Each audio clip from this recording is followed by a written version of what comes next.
Fight fans, where we at? Where we at, guys? It is 10:42. Waiting for people to load up to arrive to the live chat.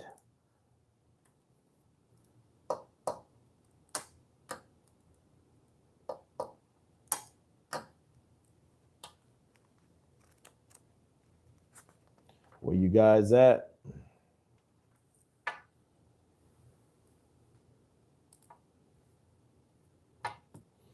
Waiting for more people to load the chat so we can begin the Fantasy Wednesdays.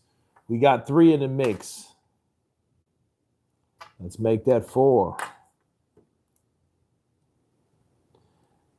Yeah, I'll sleep when I'm dead. Open mind. Conservative.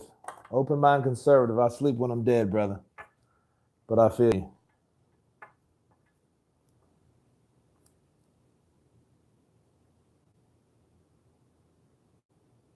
Counterpunch to you. Got 5 on the chat.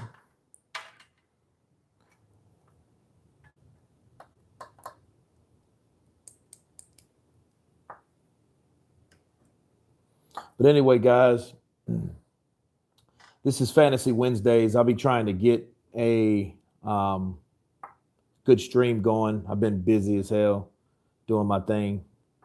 Thank you, Aid Ola. Counterpunch to you. I will try to keep up the good work. I will try. This Fantasy Wednesdays is about Deontay Wilder versus Max Baer. And I know Boxing Forum 24 had this before, and they talked about these two fighters getting it on.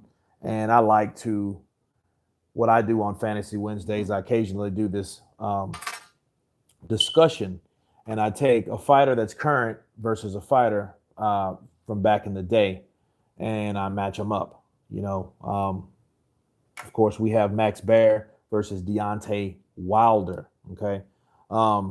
Max Baer is 6'2". Didn't really have his weight. They didn't really go off weight back then. Anything over 200 or 205. 81-inch reach. You know, has some long arms for a guy with that's 6'2".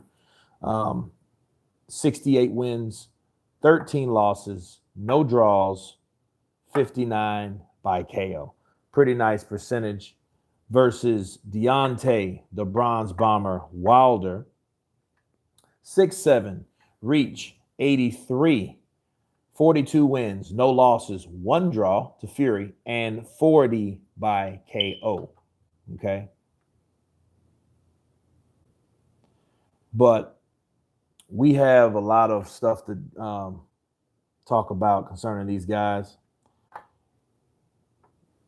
Michael Ayrton.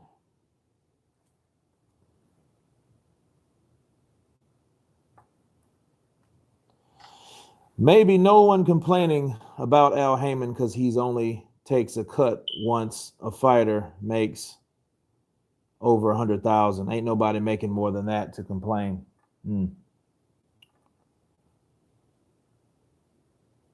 Nopilas Jalisco, what's up, Counter? Salute to you. Counterpunch to you, sir.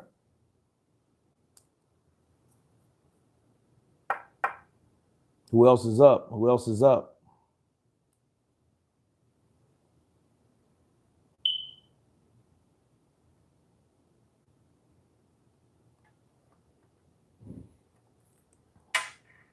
But anyway, guys, who you got? Max Baer, Deontay Wilder, 6'7" versus 6'2". One's a killer, one wants to be a killer, right? Deontay Wilder wants a body in the ring. He said he wants to make funeral arrangements for people. You know, well, him or the Bronze Bomber said that. You know, either Deontay Wilder or the Bronze Bomber. You know, he can metamorph into the Bronze Bomber, and then that's a totally different beast. You know, like an alter ego. You know, like he said, his spirits, the illest, realest. What's up, brother? Counterpunch to you. Hi, Money, the boxing voice. Deontay Wilder will knock him out. Counterpunch to you, H Money, the boxing voice. You know, Mike Tyson said something very interesting when they asked him, honestly, they asked him, well, how would you think that you would do against the heavyweights of today? And he said, logically, fighters get better over time. So you might be onto something because of that, because people learn how to train, they learn different techniques. You got strength and conditioning coaches. So that could be the truth, you know. So I respect your opinion on that. You know, height, reach, power. It's kind of different with power because again, we're talking about another time. You know, those guys had different regulated gloves back then. You know what I'm saying? And really, in actuality, the gloves were to do what? To protect the fighter's hands from them getting hurt. You know? So that's the only thing they were really for. You know, now we have more regulations, but it's hard to tell. Let's see. Hyper Z, what would Wilder be called if he never won the bronze medal? Well, I don't know. Maybe the Alabama sledgehammer. You know what I mean? The Alabama sledgehammer, or let's say he won the silver medal, you know, or the gold medal. You know, what would he be called? I think he would be that. I think he would be like the silver bomber, or the bronze bomber sounds cool though. You know what I mean? The golden bomber. Got a little ring to it. Boxing Logistics, what's up, brother? Counterpunch to you, man. Good to see you here. Let's see. But no, man, I think that if these guys squared off, the guys that give taller fighters trouble are shorter guys. So that could be the case, you know, in this fight. And Max Baer, he had kind of like a Jack Dempsey-like style too, you know. Appreciated H Money from the Boxing Voice. I try. And good counterpunch to you. Stay tuned. Jasper Ram, let's go champ. Okay, that sounds like Shannon Briggs. Let's go champ. I love Shannon Briggs, man. I even downloaded his video game. I don't know if you guys ever checked it out. It might be available on, I don't know, whatever you have, but it was popping for a while, and it was a pretty cool game. You could do a lot with that game. It was pretty cool. Yeah, I appreciate that game with Shannon Briggs. Now, that's one guy that really made a comeback. You know what I mean? He really made a comeback, and, you know, because he was like Buster Douglas back in the day. Because remember, Buster Douglas, he went home and gained 400 pounds, but a lot of people don't know. So did Shannon Briggs. So Shannon Briggs had his own story. You know what I mean? Speaking of heavyweights that had to come back from something, you know? So, but yeah, man, back to Max Baer versus Deontay Wilder. Max Baer could probably give him problems. I mean, they're both kind of rugged, rough, wild. You know what I mean? Max Baer is a killer, no doubt about it.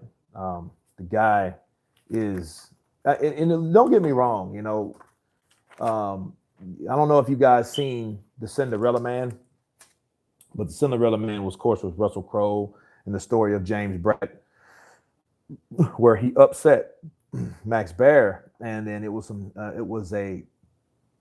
some dialogue between Max Baer and James Bratt, and I remember him saying, "I already bagged 2 bodies. You know, you want yours to be the first." You know, I think that was all Hollywood. Because if you really do your research on Max Baer, he didn't want to kill anybody.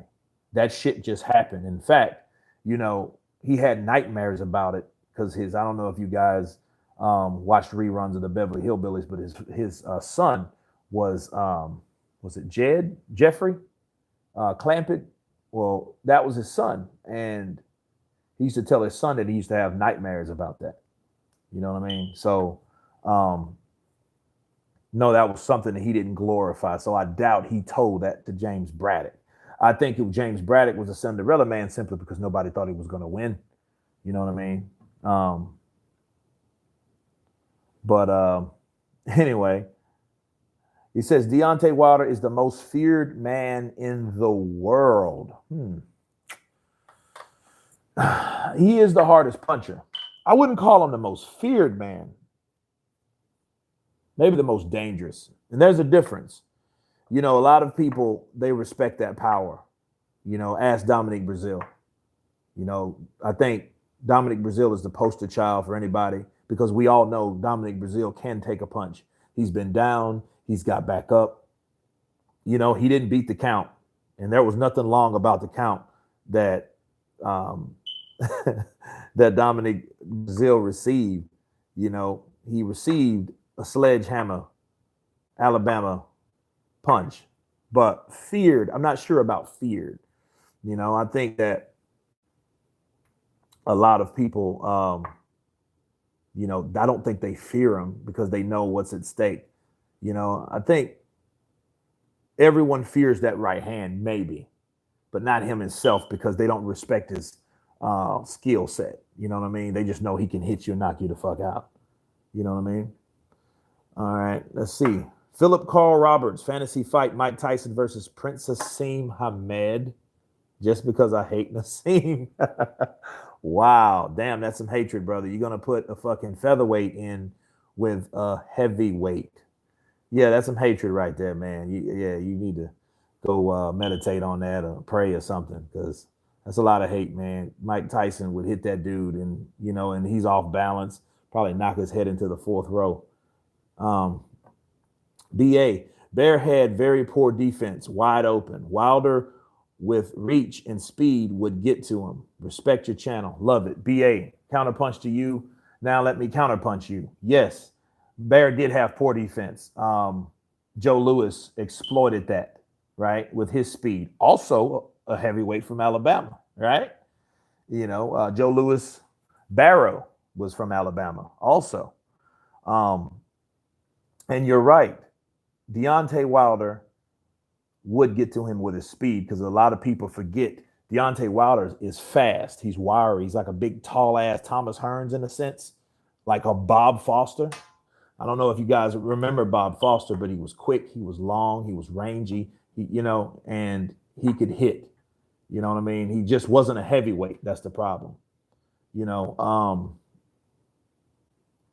the thing is, it's like with these two guys, none of their defense is really good. Because if you notice, when Fury started feigning at Deontay Wilder couldn't really do anything but put his dukes up. You know what I mean? Embrace himself for those punches. Now, even though those punches weren't conceived hard, but this isn't Tyson Fury. This is Max Baer. So the same weaknesses that Deontay Wilder has, Max Baer also has. You know what I mean? I think his defense is just as bad. You know, I do respect the fact that he is now, to this day, going back to the basis. You know what I mean? That's why it's such a crazy fight, because anything can happen, because we know we're in the heavyweight division and anything can happen, people. You know what I mean? One punch can change anything. You know? Let's see. Philip Carl Roberts, my favorite of all time is Thurman. Well, Thurman, you know, he made his mark. He was 45 years old, 8 months, almost 46 years of age, and he knocked out Michael Moore. A lot of people thought he wasn't going to do that. You know, I was watching the fight with my father. I was maybe, 13 at the time. And me and my father was watching the fight, and my dad actually was laughing. I was laughing around with him, you know, how Michael Moore was just putting it to him. You know what I'm saying? He was just fucking shoe shining him. And all it took was a string of couple combinations and put Michael Moore to the ground. 1-2, 1-2, 2 pieces, no sides, guys. He was out. And he became the oldest, I repeat, the oldest heavyweight. Not the oldest champion. That's Bernard Hopkins. A lot of people need to know that. Bernard Hopkins is the oldest champion. George Foreman is the oldest heavyweight champion. So he will always be remembered and he will always be great. Greater than Ali? Well, that's a big debate. A lot of people doubt that one. But he did make his mark in the sport along with the fucking grills, which I love to this day. Love them George Foreman grills. It says, who was the supreme fighter? Leonard or Duran? Leonard all day. Leonard all day. Think about it. I don't think, no disrespect for Roberto Duran, I don't think that Roberto could really, I mean, who else did he beat? Ask yourself that question. Who did, like, besides Devon de Jesus, right? Like, who else? He lost to Hagler, got knocked out. He lost to, he lost to Hearn, got knocked out. He lost to Hagler, got outworked. He lost the second fight with Leonard when Leonard knew, hey, I'm coming for you. And Leonard was determined and his mind was right. I don't see, he really didn't. He fought a long time. I really wanted him to fight Julio Cesar Chavez. These guys never tended to make it. That would have been a classic dream fight to me. That would actually looks like another Fantasy Wednesday. Real talk. I would love to see that fight. But no, Leonard all day. Leonard, man, the power of adaptability. Absolutely, BA, because Duran got in his head. Duran got in his head. You know what I'm saying? He just got in his head. It was like, okay, you know, you start talking shit about my wife, you know, threw him off his game plan. And Duran had him, and he knew he had him. But then Duran lost focus. Duran said, well, I won. I got this shit beat. Done. You know, went home, you know, did a lot of slamming, a lot of drinking, a lot of eating, right? Sugar Ray Leonard didn't do any of that shit. Well, I don't know if he didn't do any of it, but, you know, his focus was getting him back into the ring. And eventually he did that and got that done. You know what I'm saying? So, yeah, definitely Leonard. Because, you know, Leonard had, I did want Leonard to fight Hagler again. I wanted to know what that was like. But then here's the thing about Leonard. Leonard knew how to win a round and win it round by round. That's how he beat Hagler. He didn't get in exchanges. He didn't let Hagler set in those punches to get him across the ropes. He moved. He used the ring. Was that running? No. That was boxing. And then when the last 10, 12 seconds left, he gave him a shoe shine. Chop, chop, chop, chop, chop, chop, chop, chop, chop, chop, chop, chop. Gave those judges something to remember, something to think about at the end of that round. He might have moved, he might have jabbed, he might have boxed, right? He used those angles. But at the end of the day, he was, you know, he did what he needed to do to show those judges what he could do. And then see, at this time, this was 87. So in 87, they didn't have any more 15-round fights. So, you know, that was what that was. Maybe if it was 15, maybe Hagler could have done something because he was coming on, you know, but that did not stop Leonard's game plan. So, yeah, Duran, no. Duran just got outworked or knocked out, bottom line. But anyway, yeah, Terry Norris knocked out Sugar Ray Leonard. Yes, he did out of his prime. So did Hector Camacho. Come on, man. Yes, he did. He did that. So, yeah, counterpunch that because, yeah, Thomas Hearn smashed Sugar Ray Leonard in the rematch. Yes, he did. The third fight, I would have gave it to Hearn, but it was close. It was close, man. It is shit's contagious. The shit, those guys fought 3 times. That's why I would want to see a Canelo Triple G fight without judges. Because it would be like one of those things where you look at one fighter, then you might favor one style, and you might say, you know what? I really think that this guy won. You know what I mean? Then you might say, okay, no, I think that guy won. You know, and it's basically, it's like you could watch that fight 3 times and get a different result. You know, so yeah, those fights were close. They were very good fights. You know, but definitely Hearn got that second one. I'm not sure about the third nor the first because the shit was crazy. You know what I mean? The first, Leonard showed who he was with that swole eye. I think that would fuck his eye up, real talk. You know what I mean? So, let's see. Okay, Kurt, when are you coming to the UA to show, specifically London? You got to see the atmosphere, especially the O2 in Wembley.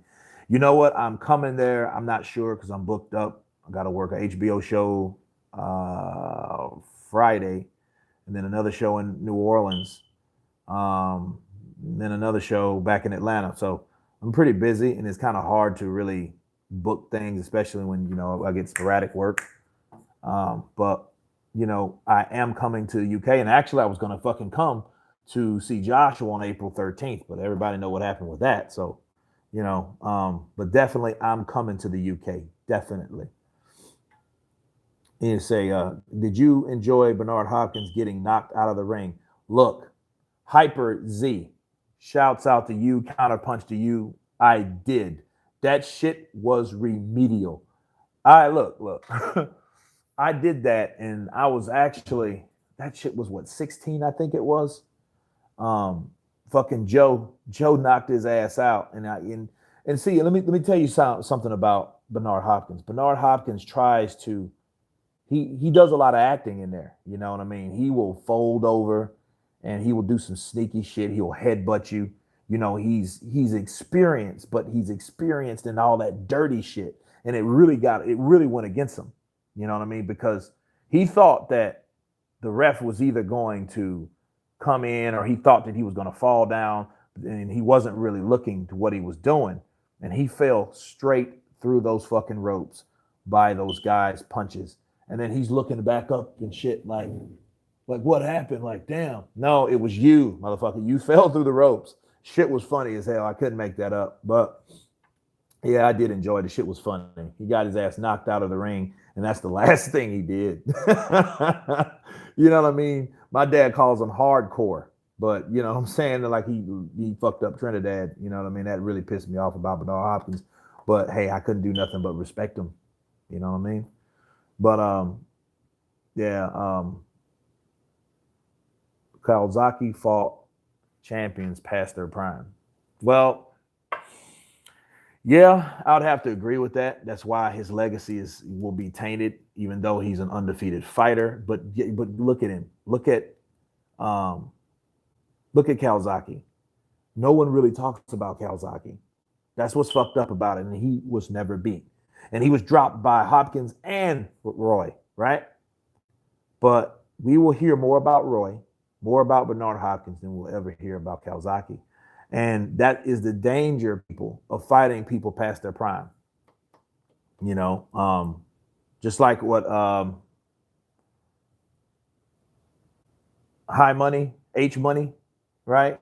From the Boxing Voice. Well, just like he said, yeah, Terry Norris knocked out Sugar Ray Leonard. But guess what? Who will we hear more about? Terry Norris or Sugar Ray Leonard? You see what I'm saying? You don't really get reverence and credit for knocking someone out later in their career. It just doesn't work that way. You get full accolades when you do that shit when they're at themselves. Not when they're all shit, missing a step, fucking eye retina fucked up and shit like that. Then had a lot of damage in the ring, right? And then you knock out an old legend. There's really, you're really not known. The only thing that can remember is that legend, though. You see what I'm saying? So, yeah, just like you said, Hector Camacho knocked out Sugar Ray Leonard. God bless the dead, Hector Camacho. He did his own thing, but guess what? He got his ass beat too. Had to counterpunch that shit. He got that ass beat by who? Julio Cesar Chavez, Felix Trinidad, Oscar De La Hoya. They came for his head and they took it. Okay. Now, credit to Camacho. He never got knocked out. Now, you can say what you want about that guy. You can't say that about Junior. but you can say that about Senior. Camacho Senior never got knocked out, but he did get that ass beat. So, okay, Boxing Logistics United. He didn't knock Ray out. He stopped him, and Ray came out and said Hearns won the rematch. That was a draw. Well, that's good. That's good reverence. It shows class. That's really prestige. Good counterpunch, Boxing Logistics. I mean, it shows prestige. You know what I mean? Because a lot of fighters ain't going to do that.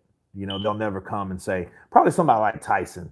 I see Tyson because Tyson's one of them dudes now. He's been through so much shit. He's been through that rage stage and, that primal ass stage. And he got that ass whooped by Lennox Lewis that humbled him. You know what I mean? But then don't get it twisted because he'll still fuck you up if the wrong person comes across him. But you have to know who he is. But now he's just like, he doesn't give a shit. You know what I mean? Mike Tyson is kind of like the guy that he's just like, hey, it is what it is.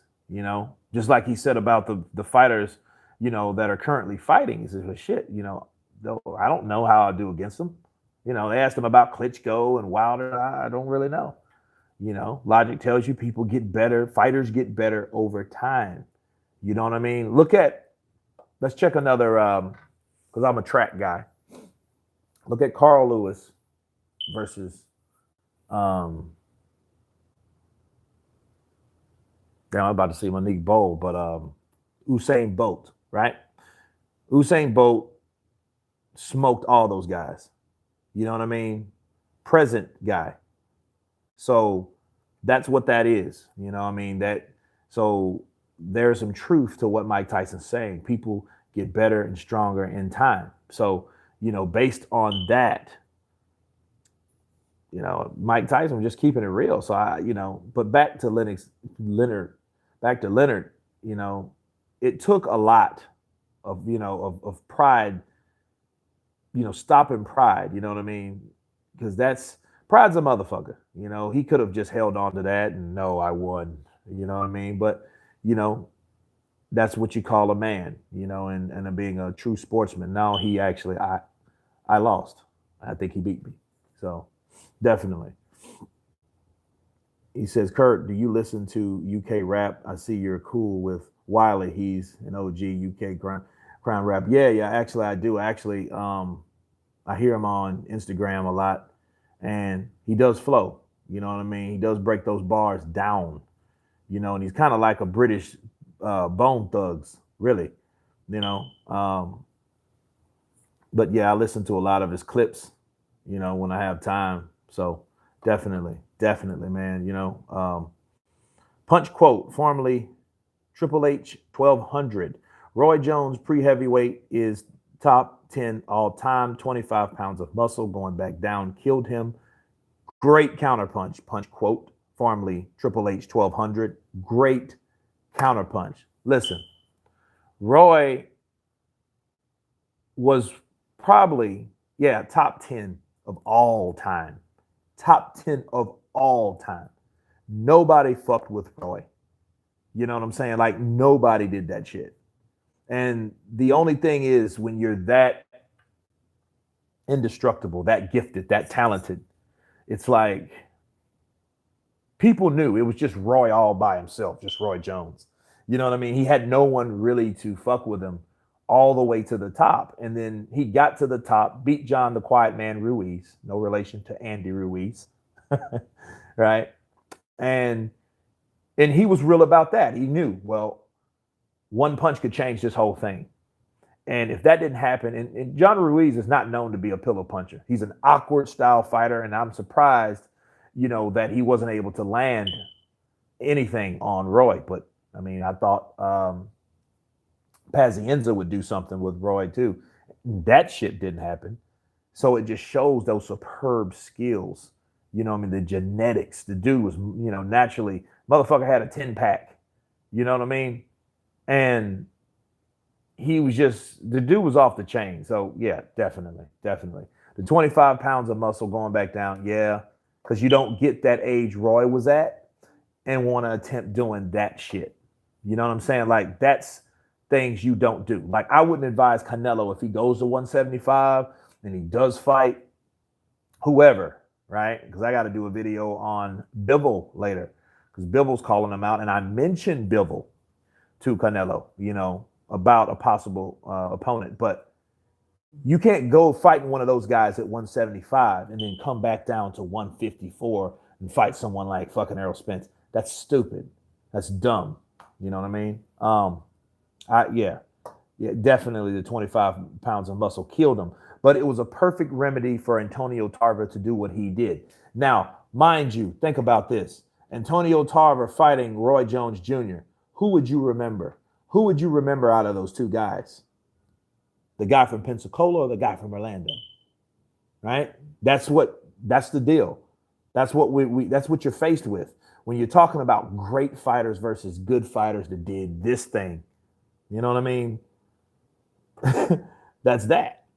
You're gonna remember Roy Jones Jr. any day of the week. Top 10 all-time great. He's still smart. He's still slick.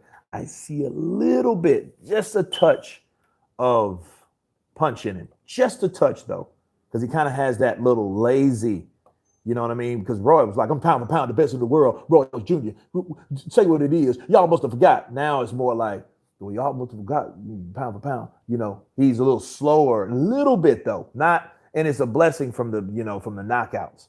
But then knockouts could be a good thing, man. A lot of times people think that you get knocked out, at least you're knocked out. Okay. You're not beat round after round after round after round after round. That's what causes that punch drunk shit. Think about James Toney, right? You could never hit that motherfucker in the head, but he took some head punches, right? He took some head punches, but look at him now. You hear James Toney, you're like, Jesus Christ, what's wrong with this guy? Boom, boom, boom, boom. I'm like, dude, right? And he didn't get knocked out, but that's that constant pressure, those constant punches landing. That's what does it. It's not really the knockouts. The knockouts are actually the sparing things. That's the shit that spares you. You know what I'm saying? Not the, bomb, you're out. No, you just put a motherfucker out of their misery. You know what I mean? You didn't beat a person up. And also, guys, that's how people end up dead. Not really knockouts. You know what I'm saying? Like, let's look at Superman Stevenson, right? The reason he was in that condition he was in, and I thank God he was out of that and he's doing well, and they had to put him in a reduced coma because of the brain swelling. Now, he didn't get that way, guys, from a knockout. He got that way from that constant punishment, okay? That's how he got there, because that guy, Gossif? No, it's Grosic. I'm terrible with Eastern European names, but the Ukrainian, fighter did that round after round. He put it to him. Even though, don't get me wrong, Stevenson fought one hell of a fight, and I was impressed with how Stevenson was fighting him, and Stevenson was dangerous too, okay? And then that's what I'm about to get back on in Max Baer. Max Baer stopped and killed Frankie Campbell, okay? He killed Frankie Campbell. And of course, he felt bad about what he did. He lent his hand, like the same hand that he stopped, Campbell with. And, and then the woman looked up at him and she said the realest shit she could ever said to him. Well, that could have been you. That could have been you sitting in this bed, right? And somebody looking over you and your wife looking over you. But this is a dangerous sport. Deontay Wilder's right about that. This shit's a dangerous sport. This ain't basketball. This ain't even football. You know what I mean? This is nothing like that. None of this shit compares to boxing. Okay? This ain't a game. It's a sport. Shit, so is Kumite. You know what I mean? But fuck, this shit will kill you. So, no, Max Baer, the way he, and I think it was out of anger too, Let's look at him in Griffin. He was taunted by Kid Barrett, right? And Kid Barrett called him, oh, yeah, tu maricón, motherfucker, And, Emil, that got under his skin, because he was messing with his sexual preference. And this is the funny thing about it. Griffin wasn't known for a power puncher or a knockout artist. It comes from the punishment that he took. And actually, it was a combination between that and he got him on the ropes and his head hit the back of this, of the post in the back. So he just kind of nailed him between the posts. So he's really literally in between a rock and a hard place, between that man's punches and that post. That's what killed him.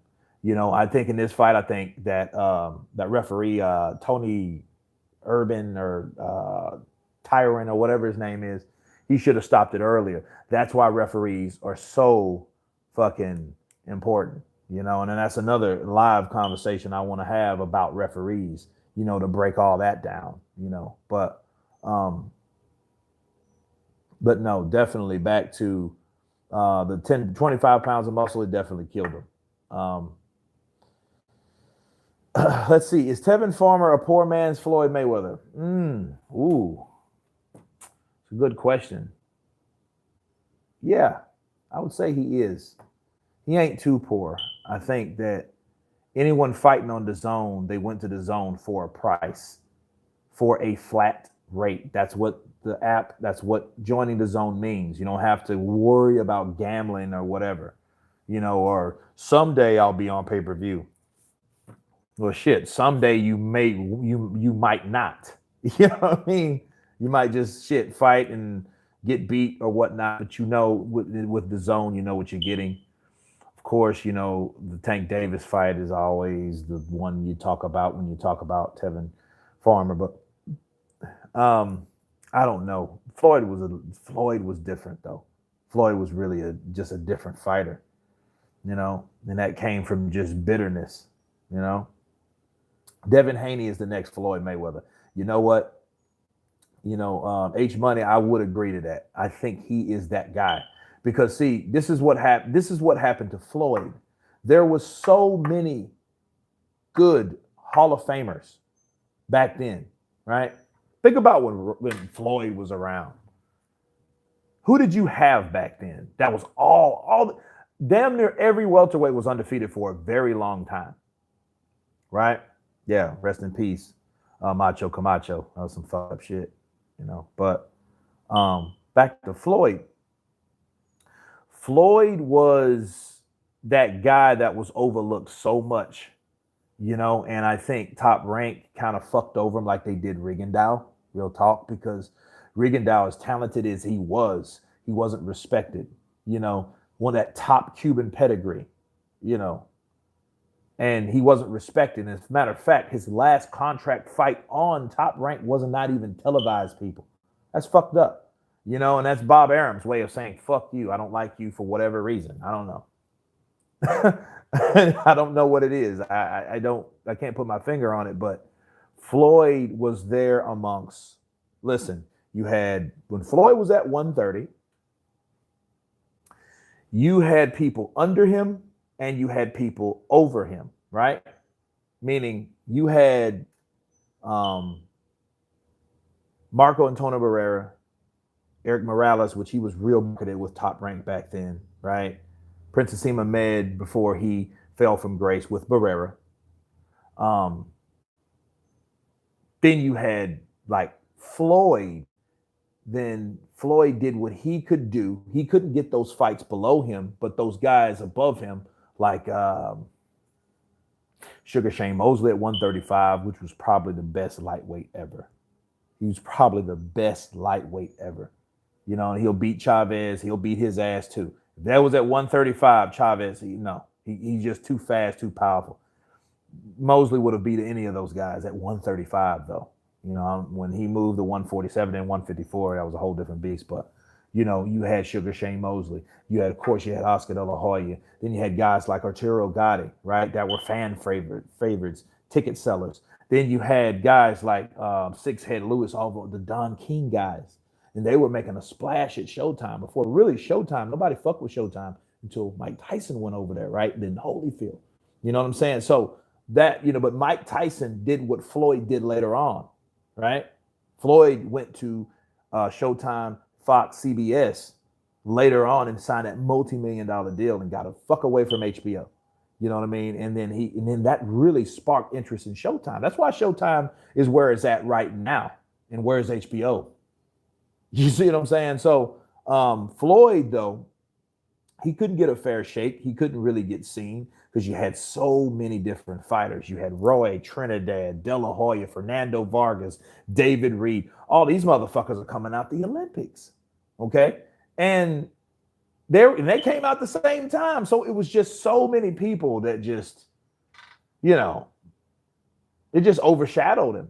You know what I'm saying? And he kept winning. He kept winning. And a lot of people, Floyd's good, but how good is he?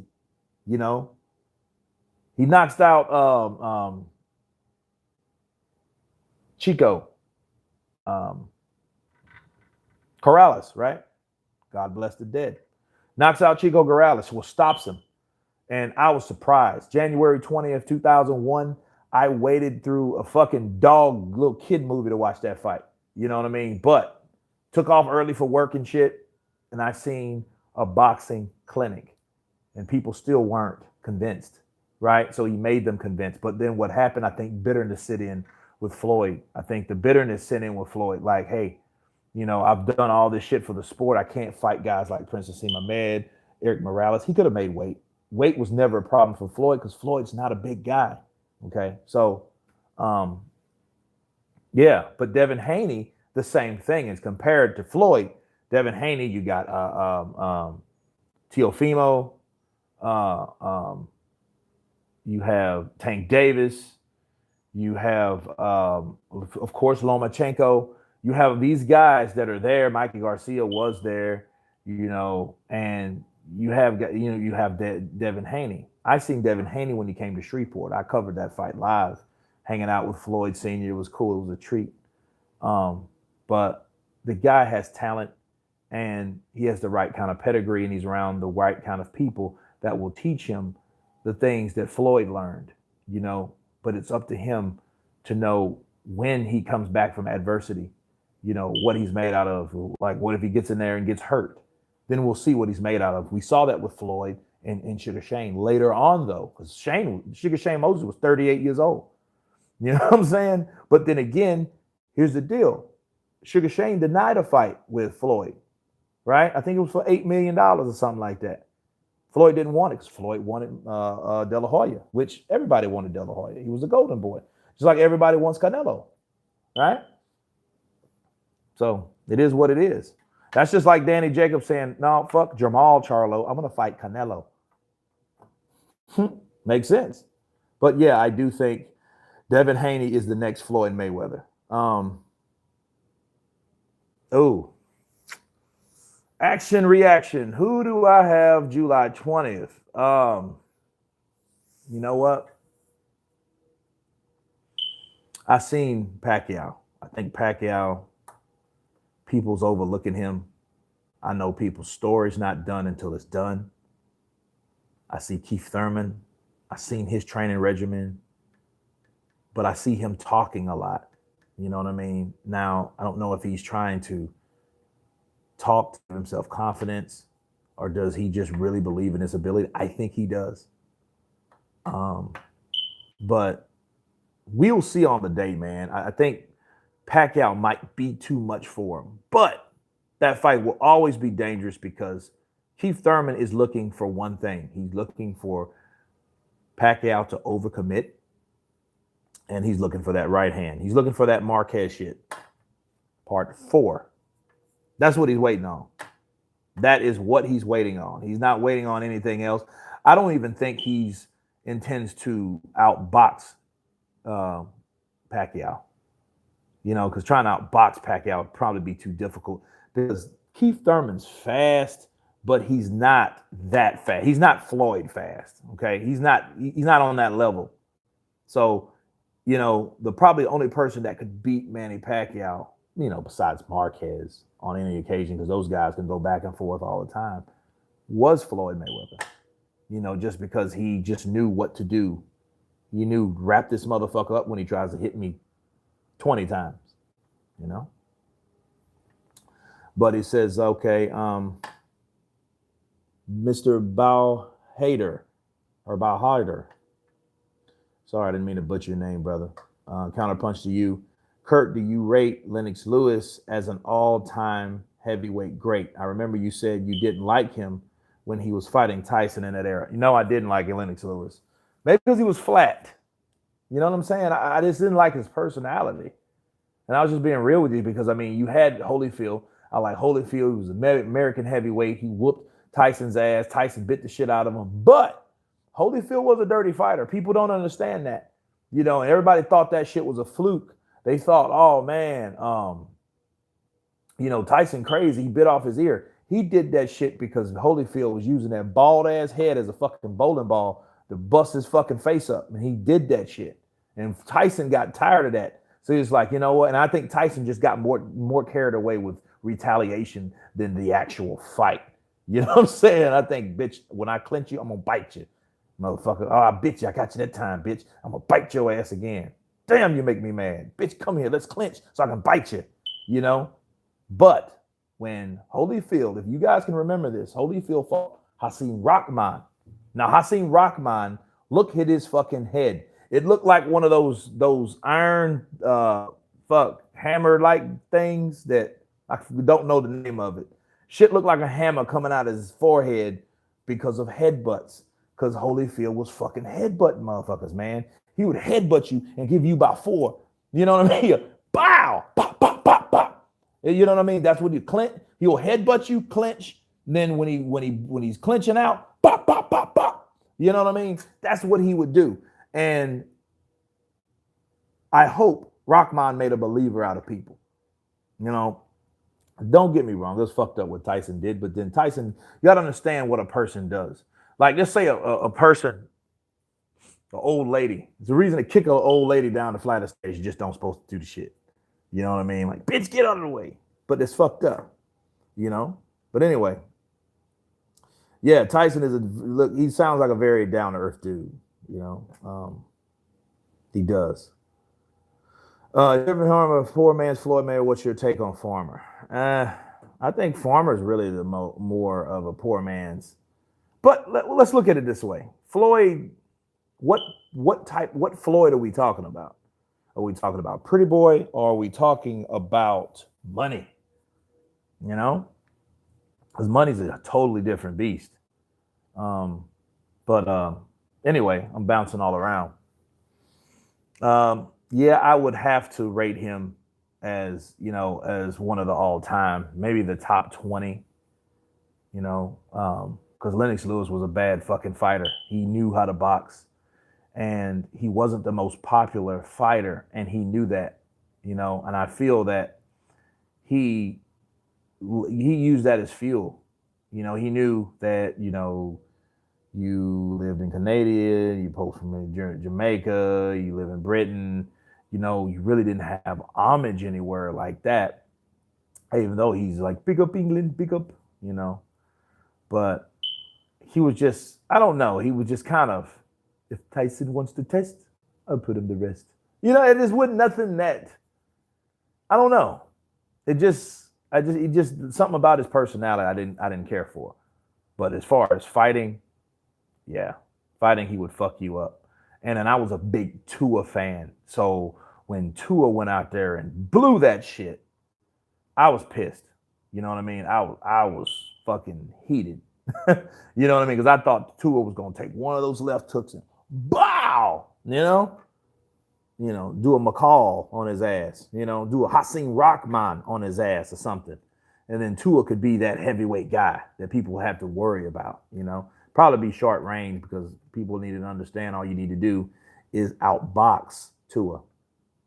Just like Deontay Wilder.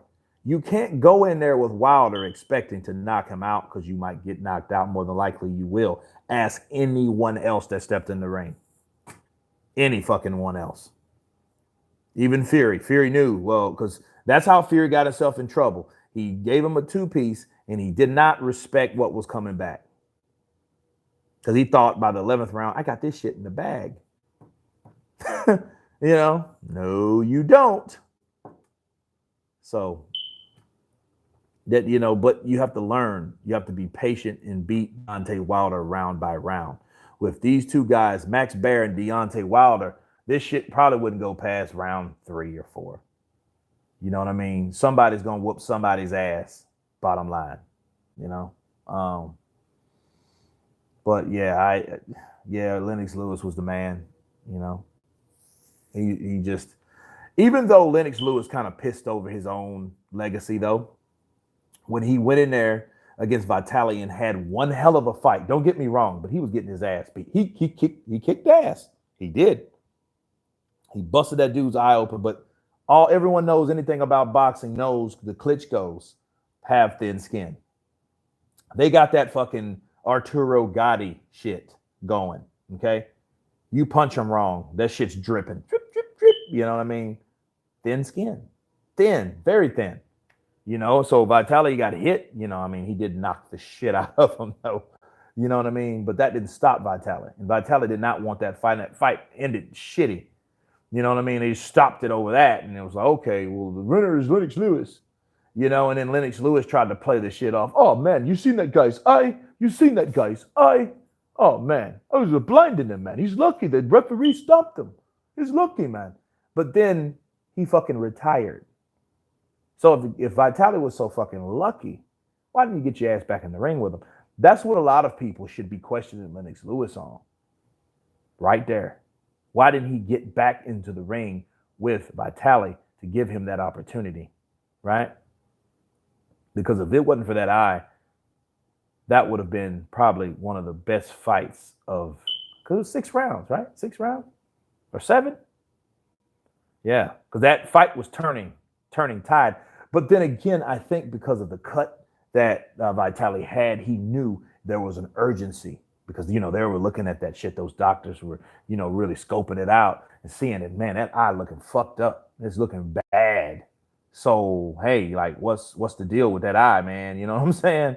You know, so he knew, like, I only have so much time, right, to get this job done. And he tried. And, you know, and Lennox Lewis, you know, he took those punches well. But these guys, it was a back and forth fight. I can't take anything away from him. I think that Lennox Lewis found him another dancing partner at the end of his career, but he decided to say, fuck it and leave. I don't think that was cool. You know what I mean? So I think I will always, me personally, I will always question Lennox Lewis for that. Now, he might have been smart, call it wisdom or whatnot. But then again, I'm probably biased because I didn't like Lennox Lewis like that. And then when he knocked out Mike Tyson, I was like, shit, he's the truth. But that don't mean I like that motherfucker. You know what I mean? But I had to respect his boxing skills. I mean, at the end of the day, like now, he would beat anyone right now. Wilder, he would, yeah. You know what I'm saying? Wilder couldn't do. Well, I think Wilder has problems with boxers that have long reach like him. Like, that's why Fury was able to get to him. You know what I mean? And Wilder has any problem with anyone that knows how to box and move. You know, just don't stand in front of him. Get off the center line because he will knock you the fuck out. But that's one of the things he focuses on. It's a gamble, right? He's a gambler. But, you know, that's what you got to do if you know you got that power. So, but yeah, Lennox Lewis will beat anybody now, you know. But let's see here. Boxing Logic United. Now he is LOL. These old prison interviews. He was off the wall. Much respect to him for turning his whole life around. I don't know who that is, who you guys were talking about. But, oh, Tyson. I guess Tyson, Mike Tyson. Okay. Rank Roy Jones, Bernard Hopkins, and Andre. Ooh, who's the best? Now, you gotta say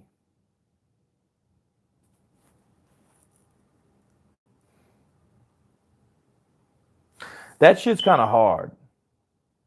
And I'm gonna tell you why it's hard. It's difficult to rank Roy, Bernard, and Andre Ward.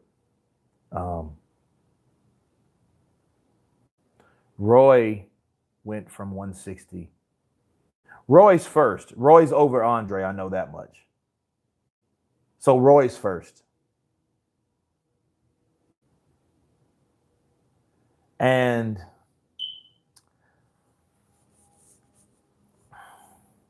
see, it's a toss-up. I know Roy's first. It's a toss-up between Andre and Bernard because, see, Andre Ward, he tested himself. He did things unlike Triple G or, you know, Carlos Monzon or Marvis Hagler. He's over those guys because he wanted to test how good he was. So he went to the next weight class. He went to 168, right? Okay. Then after that, he went to 175 to fight Kovalev. And then Kovalev, another fucking killer, right? Kovalev, another fucking killer. He just was that guy to beat, okay? That was an undefeated Kovalev. That wasn't that fucking Kovalev that Alvarez knocked out. No, this was that guy that, that killed that poor bastard. That was risky. Andre Ward did that, and he even came back those 6 rounds and fucking won a decision. Now, everyone looked at that like, oh, bullshit. Kind of had the same reaction that Floyd had with Castillo in the first fight. Remember that? Kind of got that same kind of criticism, right? Same kind of scrutiny. But second fight, he came back and stopped Kovalev. Had this motherfucker bent over like he was in prison and just dropped the soap. Counterpunch, right? And stopped that man and said, you know what? You guys ever seen Dust Till Dawn, the original? When they had the band and all that shit, and they were like, let's kill that fucking band, And they were like, that band looked at him and was like, fuck you, good night. That's what Andre Ward did. He didn't come back and he retired undefeated. But then here's the thing. He did that when he was still in his prime. He didn't do that when he missed a step. Bernard did that shit. Bernard fucking has a record in middleweights. Him and Golovkin really have tied. I think it's 21, 22 title defenses, right? Andre Ward can't say that. And I think that took him time. Then after he done that, after he topped that, he was that guy that broke Carlos Monzon's record, people. Then he went to 168. Then he went to 175. Now, mind you, when he did this, he was a lot older, right? So that just shows the resistance of someone's experience, someone fighting against Father Time like Bernard did. Therefore, Roy Jones Jr., Bernard Hopkins, then Andre Ward. Don't matter about the fucking undisputed. This ain't a Floyd Mayweather show, okay? It's not all about that. Calzaghe was undefeated, and hardly anyone ever talks about Calzaghe. He's that forgotten dude. Oh, yeah, I remember Calzaghe. You see what I'm saying? It doesn't really always merit you being undefeated. Floyd did that to market himself because he knew he could get paid, because he knew just as many people liked him as they hated him. And he knew that, and he fixated on that. Think about it. He was a black guy that talked a lot of shit, that woman beats, that throws money away, and, on bitches and all types of shit like that. People hated that, right? A certain demographic liked it. But for the most part, people seen that. I can't stand that motherfucker. Yeah, let's watch him. Yeah, this guy's going to be good. He's going to beat him for sure. Yeah. Didn't happen, right? But they still tuned in. They still spent their money. They went to that fight party. They went to somebody's house, right? They paid, okay? So, but that's about money and profit. It's not about how good you are. So, yes, Roy Jones first, Bernard Hopkins second, Andre Ward third.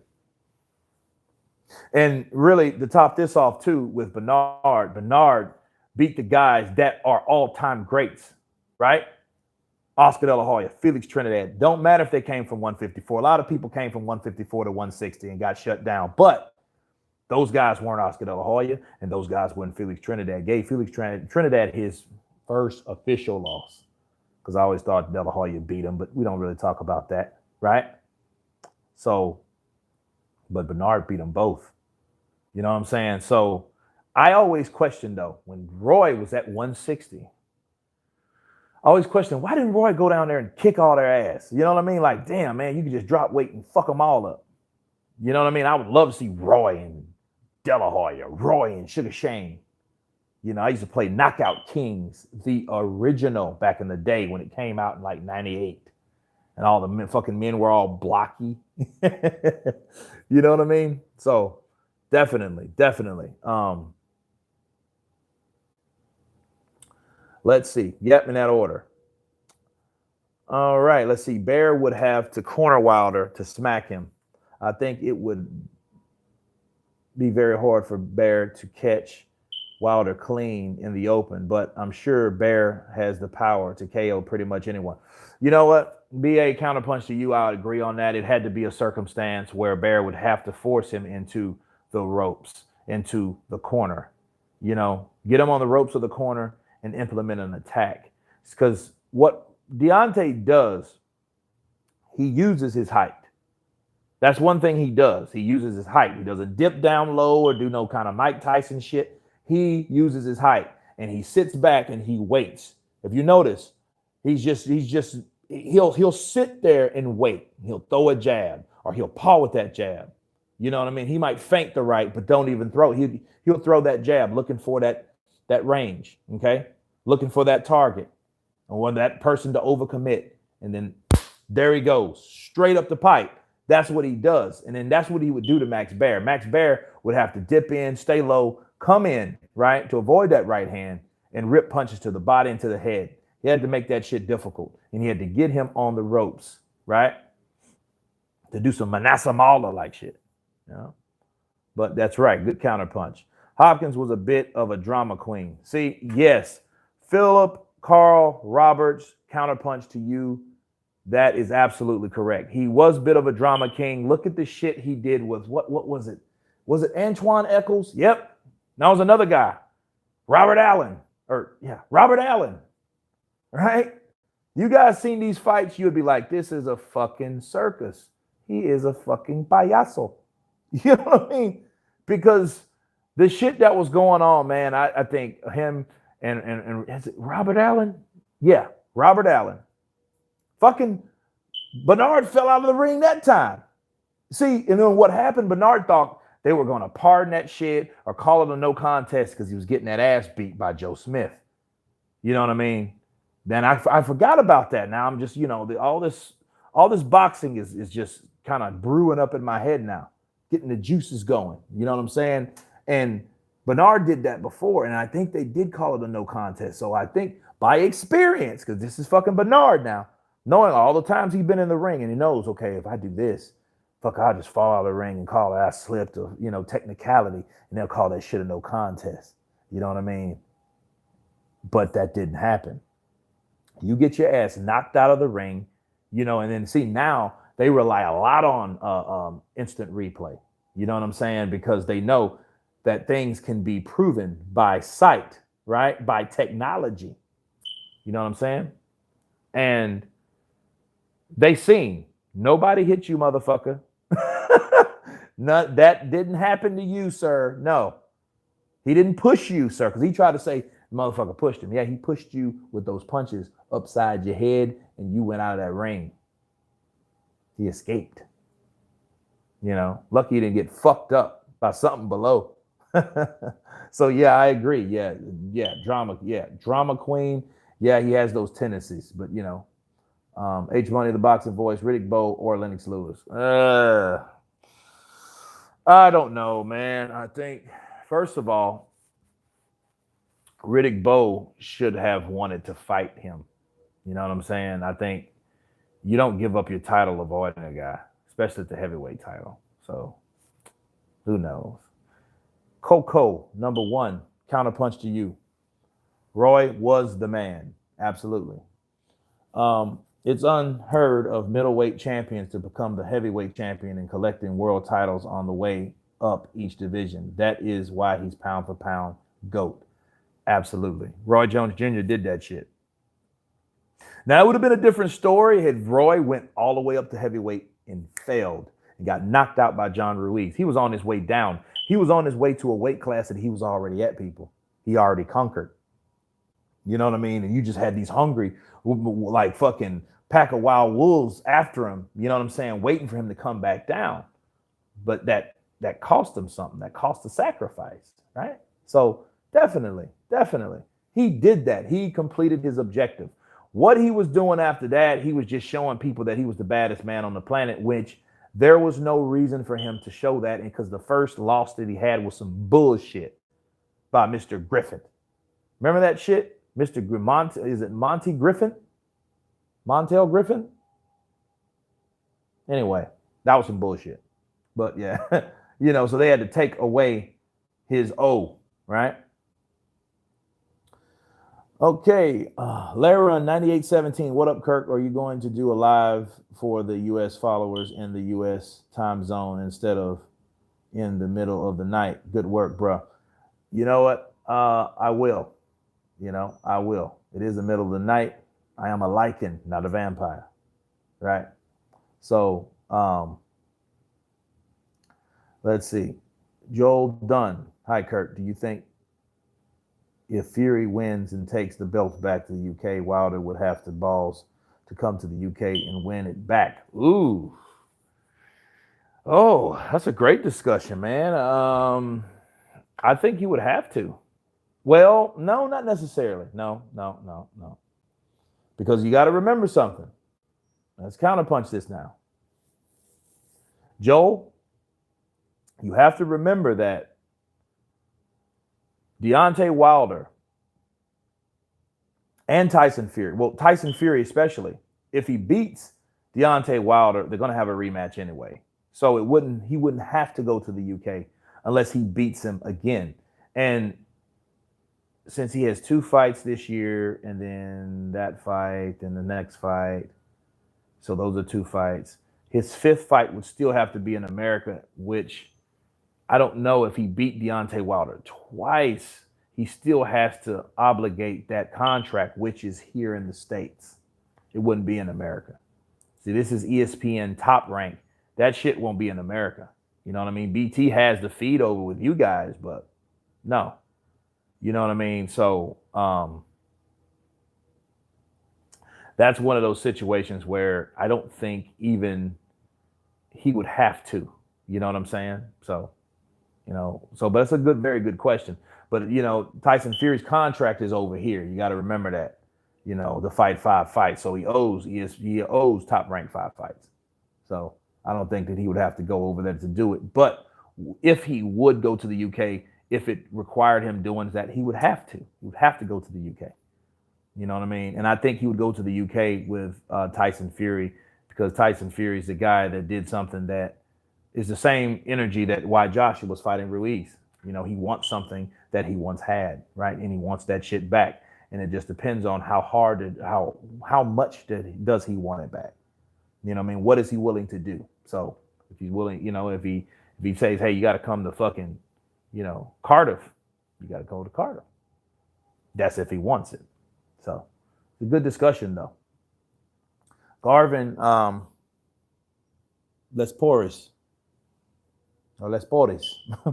Hey, will Wilder ever fight out of the U.S.? I don't think he will, because I don't think that the people that back him will organize it or allow it, honestly.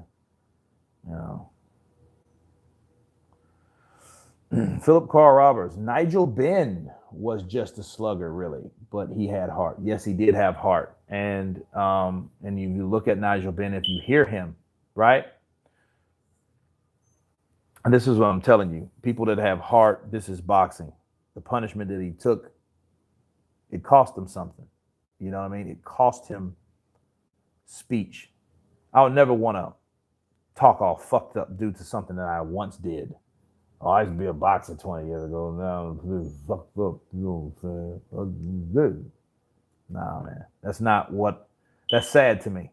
You know what I mean? A lot of people might say, man, I would love to hear stories, the boxers and old boxers and stuff. I sit down with guys who used to fight, and I respect them. I appreciate what they did. They are no different to me than a soldier, but at the end of the day, it cost something. It was a sacrifice. So, because it is life after boxing. You know what I'm saying? A lot of people make boxing their life. Yeah, he stutters a little bit now. You're right, Coco. That's what I'm saying. He stutters a little bit now. So Alexander, appreciate you liking this chat. Counterpunch to you. Julio Cesar Chavez was in some wars. He is still good. You know what? I seen him popping and punching the body bag. He still has it. But if you know something about Julio Cesar Chavez, it's rare people can do this, right? There are people that it is a rarity for them to get hit and still remain cordial, right? So that's a blessing to Julio Cesar Chavez, because he shows no fucking effects. And Julio Cesar Chavez used to get fucked up Like, look at his son, right? His son smokes weed and shit, probably do a little coke. Fucking Julio Cesar Chavez used to do coke, get fucked up, and had to go through rehab and shit. You know what I mean? And you would imagine, like, all that he went through, he would be all burnt out and shit looking. He looks good. You know, you know what I mean? So it is amazing to see, but I think that was something that he could do, and that's what he was doing, but we could look at that, the fights that he had one hell of a chin. And in fact, Julio Cesar Chavez, his chin, his bone structure in his jaw is normal. It's like thick. It's abnormally thicker. Shit, did he adapt? I think he was just blessed with it, honestly. You know what I mean? But it's crazy. Yes, he is still good. He was in some wars. I do think that he would have beat De La Hoya in his prime, definitely, because he already dropped De La Hoya, right? When De La Hoya was sparring with him, because they sparred before, guys, if you guys didn't know. And but I still think Pernell Whitaker, that was no draw. He was robbed. Pernell Whitaker tapped that ass. Counterpunch. Barry McGuigan killed someone in the ring and retired straight afterwards. Absolutely devastated. Absolutely. Look at Boom Boom Mancini. Did the same shit. Look, from Max Baer, I'm surprised that Max Baer didn't do the same thing. If you have nightmares, you killing somebody, you got to relive that shit over and over and over again due to something that you did for a living. It'd be different if you was a fucking hitman. You know what I'm saying? That's different, but this is something that you're doing. Yeah, it's violent, but you don't want to kill any fucking body. You know what I'm saying? So, that's why, Deontay Wilder, I don't really think he wants that shit. I think he just wants to be or sell himself to be that villain-like guy like Floyd used to be. Floyd didn't talk about killing no fucking body. Floyd was just an ass. Deontay Wilder's that big bad, I'm the big bad killer motherfucker. I want a body in the ring. Like, I don't think he does, because if that happens, and here's the thing about Deontay Wilder. I don't think Deontay Wilder, not saying he's not capable, but the way, as hard as he punches, he'll knock a motherfucker out before he gives him that type of damage. You know what I mean? Because one of those power moves will pretty much spare anybody that gets hit with it, because they're going out. They ain't going to get up. Right? So I don't really think that'll happen anyway. So that's a good thing. Right? But yeah, it's devastating, to see a death in the ring of any measures. You go into the ring to make a fucking paycheck and you're never able to fucking spend it because you're dead. Imagine that shit. You telling your girl, babe, I got this fight. I'm gonna make me fucking 50 grand. I'm gonna buy you that car. We'll go out and buy you a dress. We're gonna go over to fucking Hawaii. We're gonna fly over that bitch. We're gonna, you know what I mean? We're gonna make a baby this time, baby. It's gonna be different this time. It's gonna be different. You get your ass in the ring and get in there with a motherfucker that kills you. Fucking crazy. You know what I mean? So yeah, it's definitely something to think about in the sport. Philip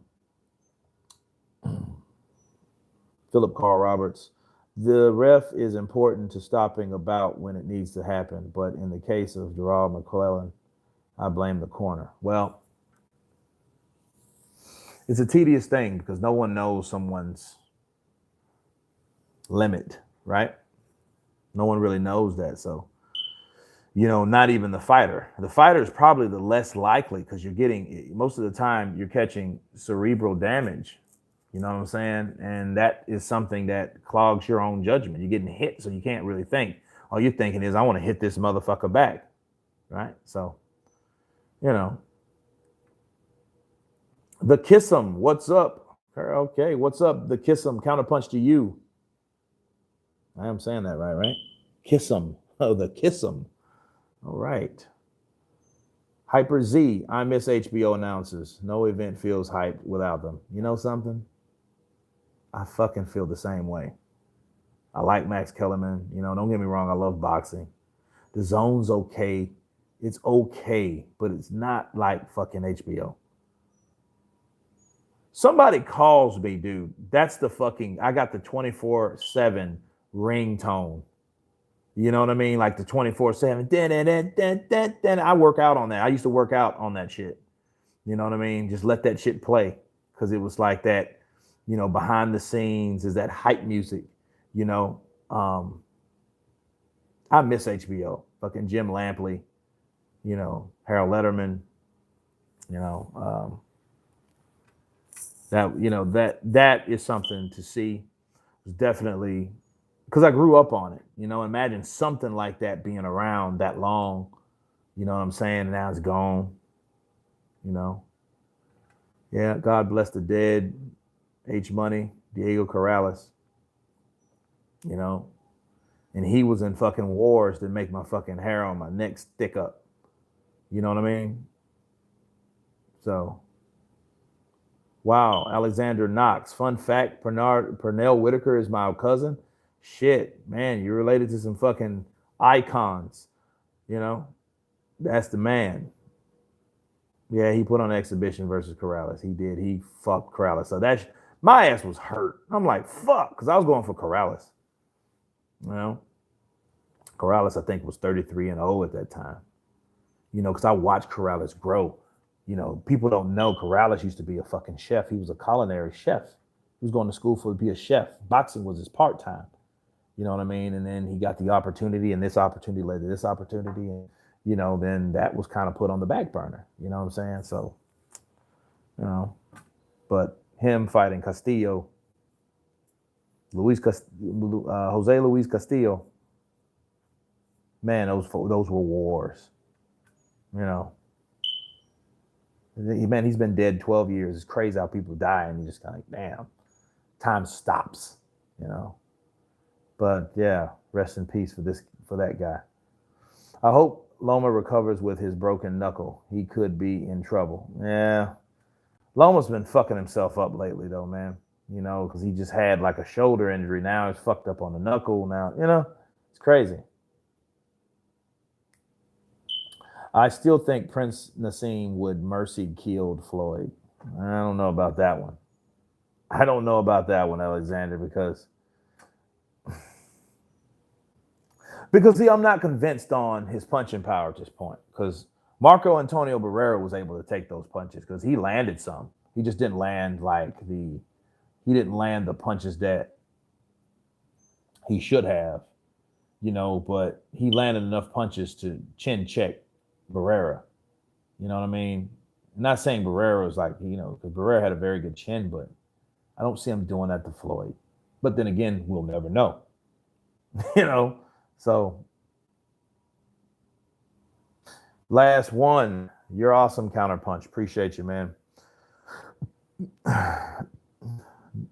Not your average.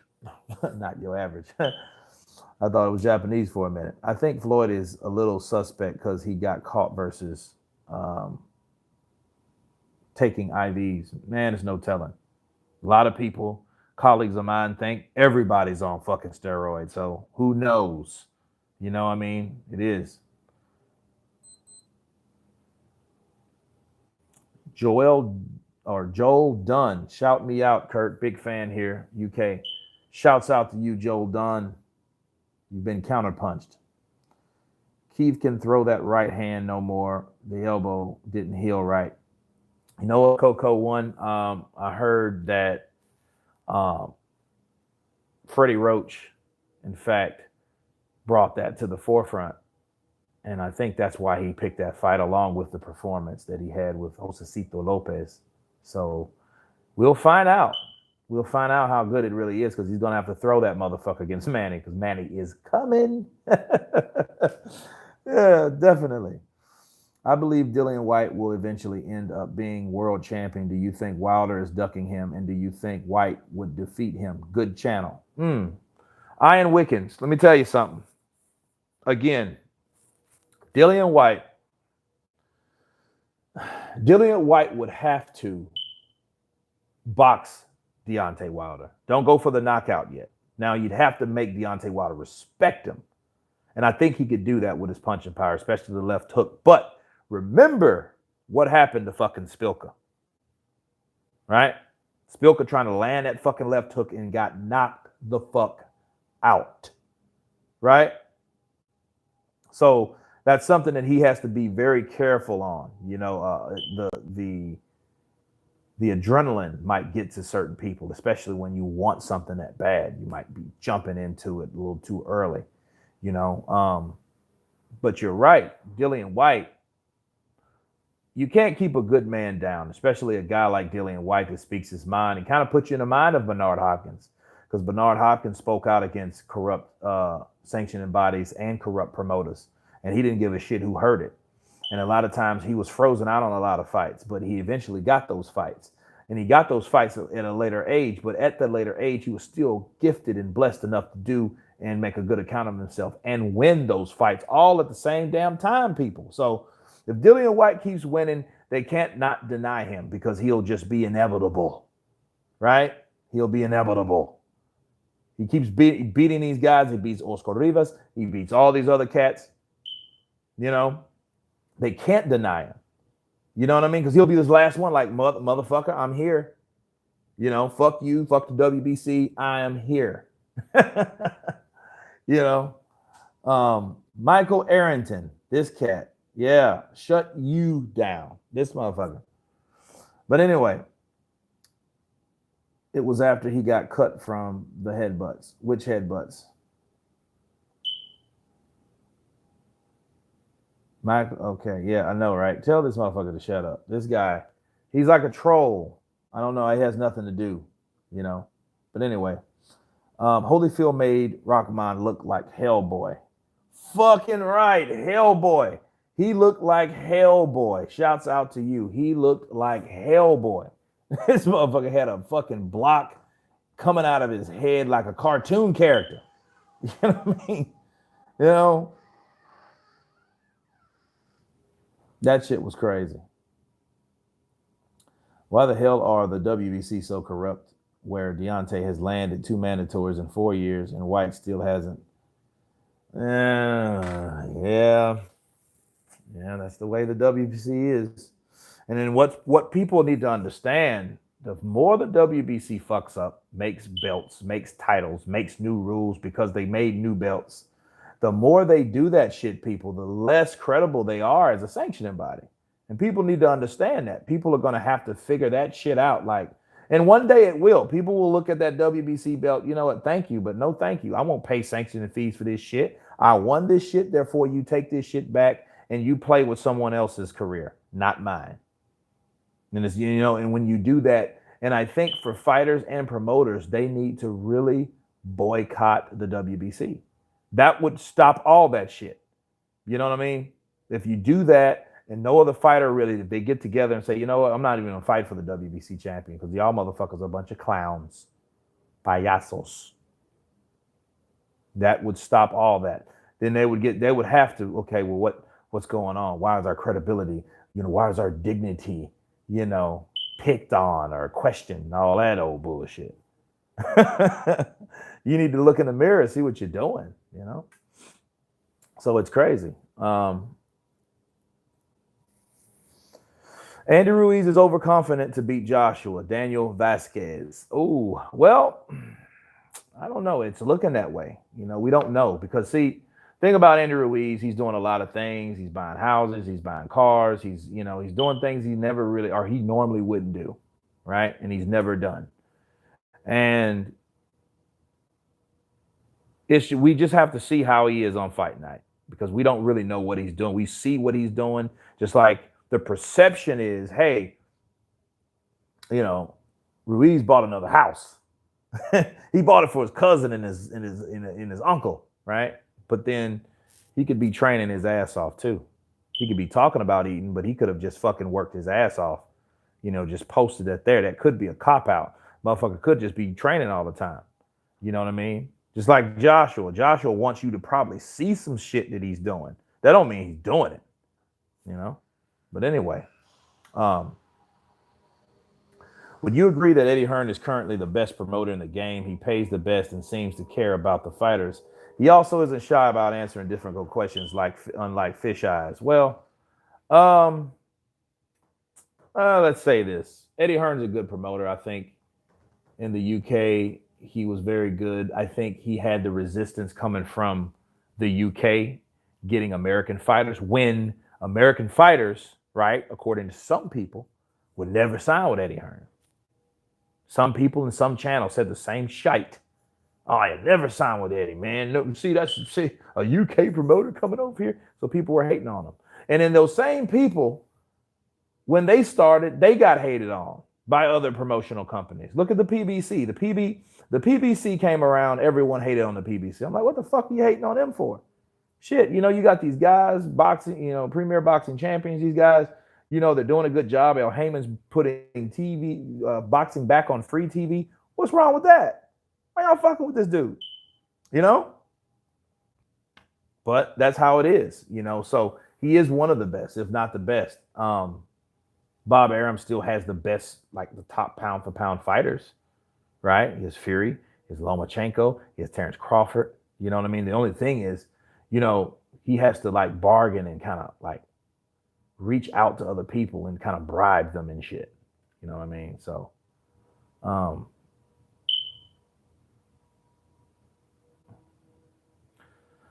let's see.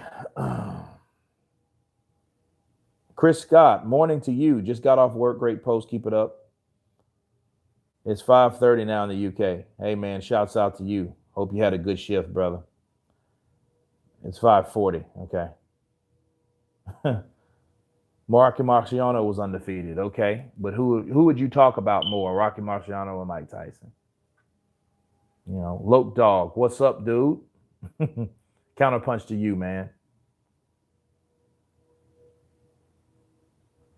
Do you think he's a dirty fighter? I don't know.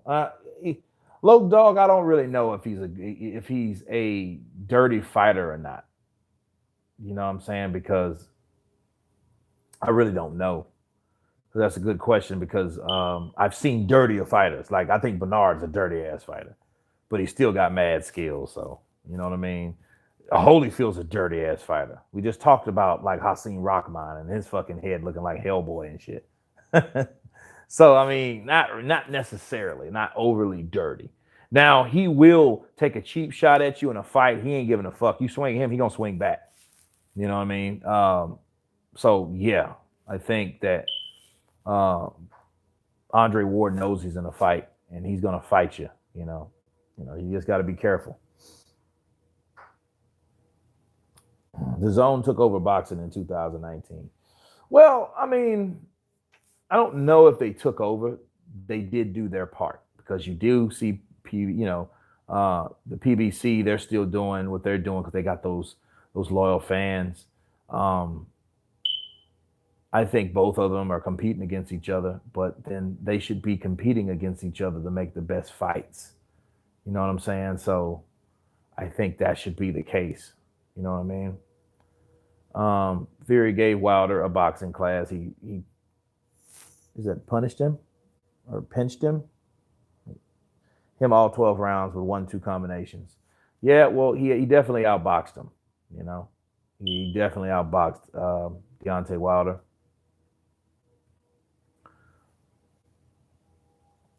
Let's see.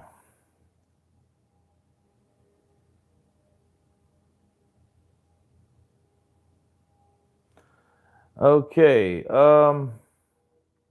Yeah, put this motherfucker in timeout. This guy is like trolling like a motherfucker. Get the fuck out of here.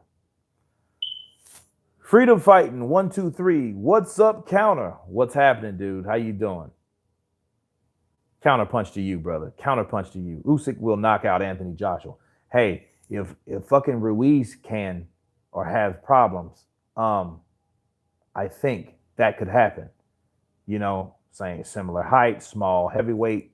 You know what I mean? Good combination. Southpaw might give him problems. You might be onto something. Legendary D. Wait for Usyk to do something before you talk. Let's see. I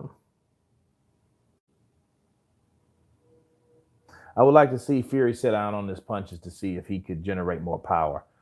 I'm going to be on here another 5 minutes, but answering these questions for you. I would like to see that too, Jim Brown. Counterpunch to you, brother. I would like to see him set on his punches. Now, the question is, do you think he set down on his punches against Tom Schwartz? I think he did a little bit. I think he did kind of, sit down on his punches, made him stick a little bit, leaned into those punches, put his body into it.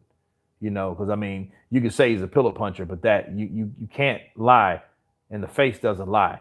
You seen blood come out of that nose. He busted his nose up, right?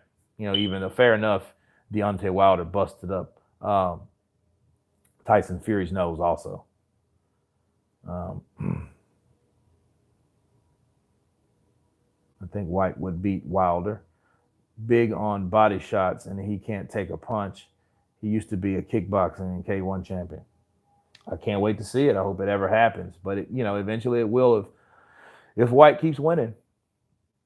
But he has to, he can't lose, because if he loses, they are all that, that shit. That's it. Eddie Hearn got the best fighters: Devin Haney, Anthony Joshua, Demetrius Andre, Dillian White, Joseph Parker, Juan Francisco Estrada, Demetrius Bivol, and Tevin Farmer. He got a squad, man. And again, a lot of these fighters, man, they're coming over. Money talks, bullshit runs a marathon. A lot of people thought, again, he will never be as far as he is. Kurt, this is John Bones Jones best any fighter in history in the street fight. I don't know if I guess you wouldn't say beat, but I would say so. But, street fight is different from all that shit. It don't last that long, And I believe Usyk is a beast. Jeremy, counterpunch to you. Really like this channel. Great job, man. Want to see Usyk, and there was someone first before a title fight. Adjust to weight. Well, here's the thing.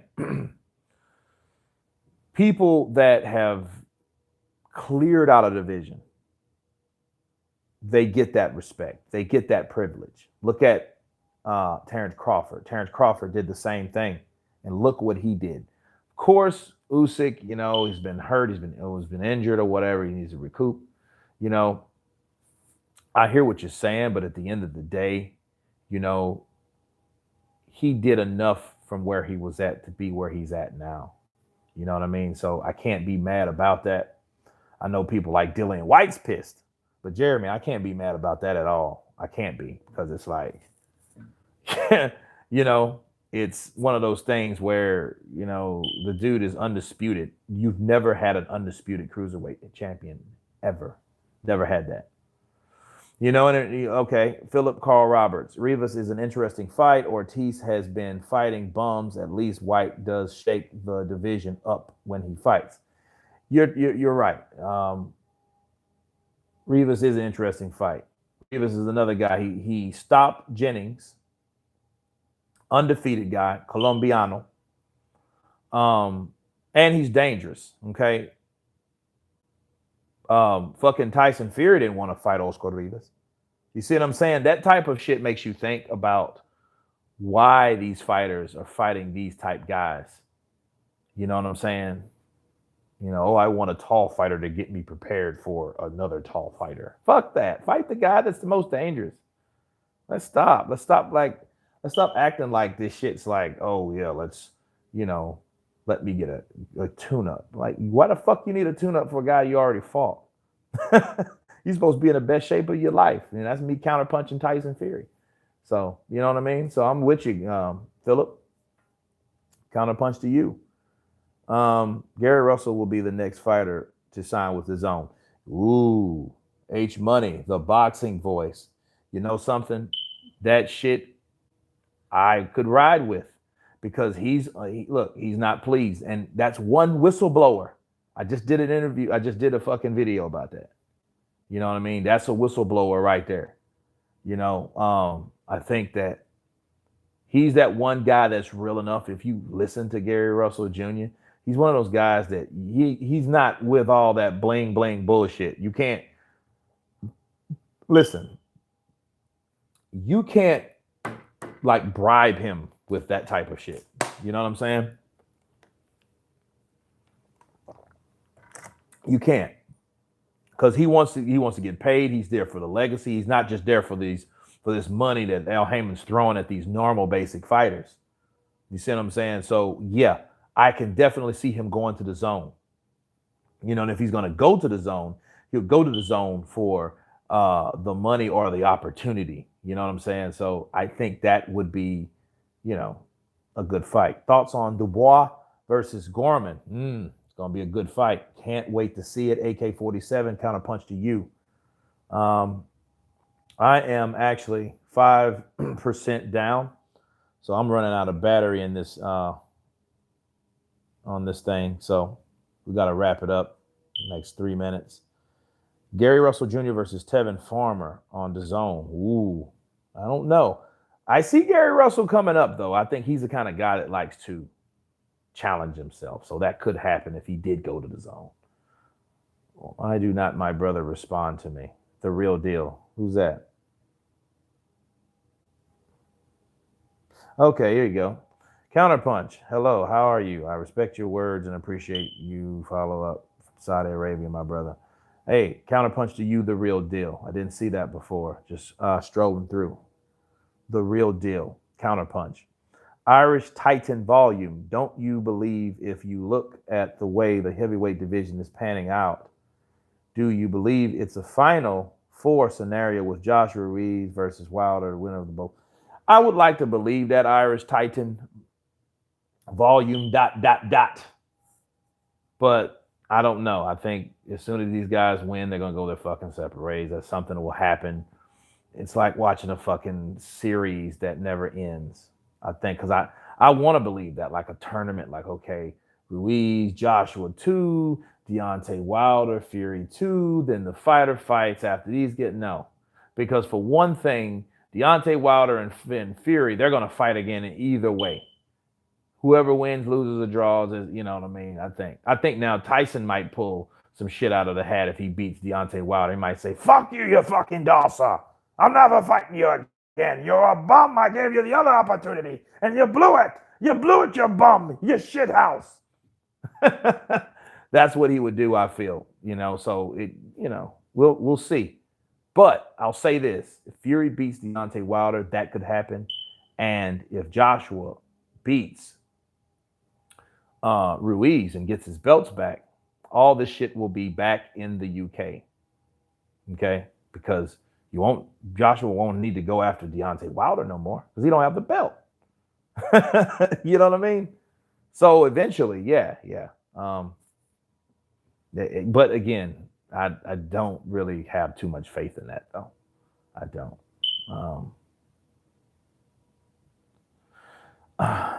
LeRon 9817, peace, Kurt, bedtime. It is bedtime. I am going to sleep. Irish Titan volume. Yeah, I know, right? Shit house. Demetrius Andrade versus Charlo. I'm assuming you're talking about Jamal. I don't know.